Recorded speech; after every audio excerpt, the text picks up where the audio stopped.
நம்ம PFT frock jet 350 அடித்த மீனை பாருங்கள். க்ளோஸ்லோ ஊக்கப் பாருங்கள், சரியான ஊக்கப்பு. இதுவும் லைஃப் ஸ்டைக் எடுத்துருக்கோம். கண்டிப்பாக உங்களுக்கு வீடியோ வரும், பார்த்து என்ஜாய் பண்ணுங்கள். கட் பண்ணிக்க.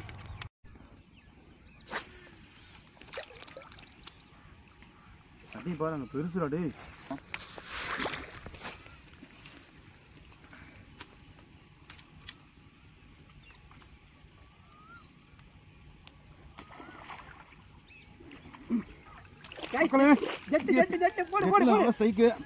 ஆடு வளையறத மட்டும் பாருங்க. மாட்டேங்குது. ஃபைட்டு என்ன ஃப்ராகு? ஜெட்டு தான். ஜெட்டு கைஸ், ஜெட்டு ஃப்ராக் அடிச்சு ராட் பார்த்தீங்கன்னா கண்ணு ராடு, கண்ணாய் ராடு அடிச்சு சைஸ் பார்த்து நீ ராடு பக்கத்தில் இருக்கானே. மேலே எடுத்து போகிறோம், மேலே எடுத்து போகிறீங்க. ராடு லூஸ் விடு. நாடை லூஸ் விட்டேன், வெயிலாமல் விட்டுட்டேன்.